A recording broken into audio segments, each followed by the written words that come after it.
In our news bulletin for this evening, the education sector reminds parents and students that there are policies and processes in place to address bullying in schools. Niue's first Consular General passed away in New Zealand and has been returned for burial on the island. Police personnel from the Pacific attend a policing skills course held here in Niue.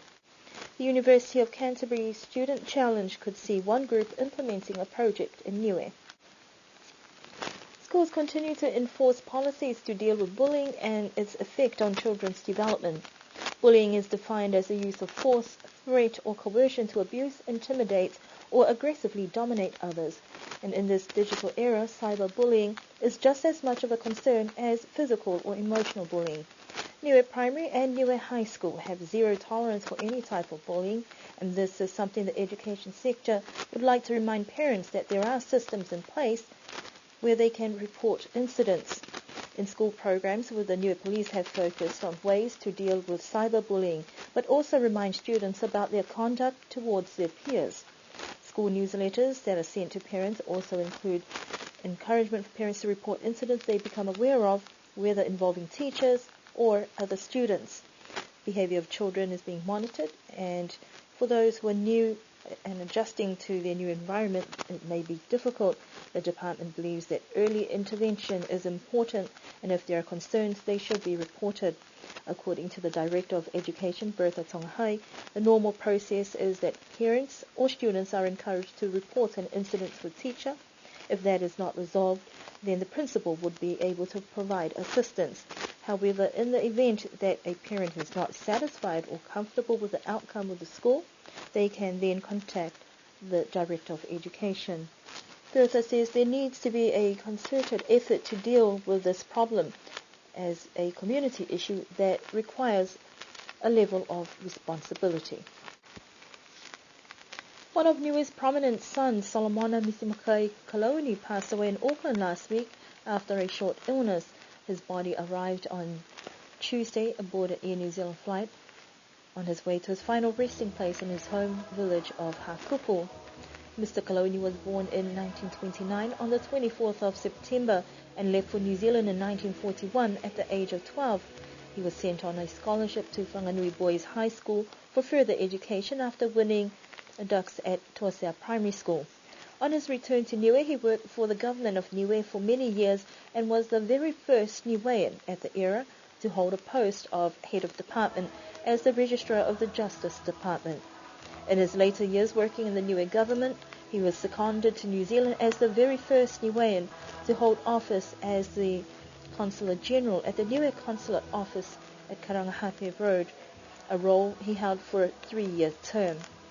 He retired after that and decided that New Zealand would be the best place to raise his children for their education. The 87-year-old patriarch is survived by his wife, Thelma Kaloni, and their 12 children, grandchildren, and great-grandchildren. Police personnel from the Pacific region began their 2-week course in Niue yesterday. This course is part of an ongoing partnership for Pacific policing program funded by the Ministry of Foreign Affairs in New Zealand, and it's Niue's turn to host the 4th one. The policing skills course is designed to develop communication, investigating and reporting skills from frontline police to ensure successful prosecution for those who violate any laws.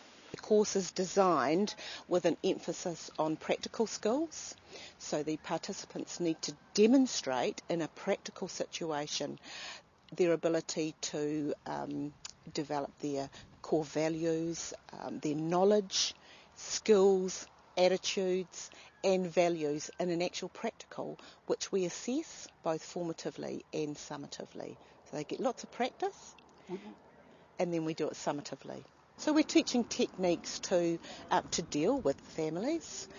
We spoke a lot about ethics yesterday and the difficulties if your brother or your mother does something wrong and how we would deal with that. We're very much aware of the cultural aspects over here, and so we use some little techniques that we have to elicit that information from people. And actually we're just doing that today.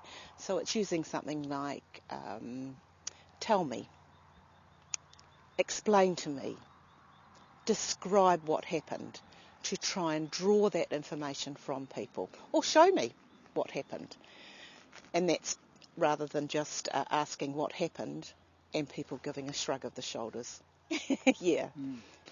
Policing in the Pacific region is different in some aspects in regards to information gathering, and the course instructor, Acting Inspector Robin Best of the New Zealand Police, who designed the course program, is aware of such difficulties and had adjusted some of the course materials to cater for the way police officers from the Pacific region go about in their jobs. All participants are required to pass the Level 2 course with plans to do additional courses in the future to accommodate crime fighting and prevention capabilities in the Pacific region. Changing the world one community at a time is the challenge that has been set for a group of business students from the University of Canterbury. The University of Canterbury 21-Day Challenge is held each year to bring a team of students together to solve a problem. Last year, the challenge was held in the Philippines, and this year's focus is on a Pacific nation, and Niue is their selected case study. Students have been challenged to develop concepts that look at assisting a Niuean community to conserve, protect, and sustainably manage food supplies in a way that can be self-sufficient. The challenge was launched on the 5th of May, and 5 teams have 21 days to come up with ideas and solutions before being judged by a selected panel. Each team have business and cultural advisors, and now with less than a week to go, they have been in contact with a wide range of stakeholders on island to help develop their project concepts. The winning team will get the opportunity to implement their project in Niue and are expected to arrive in Niue at the end of June.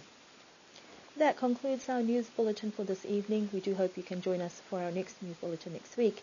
Don't forget the Niue Primary School Sports Day early tomorrow morning. We'd also like to express our deepest sympathies to the family of Solomon O Colonia.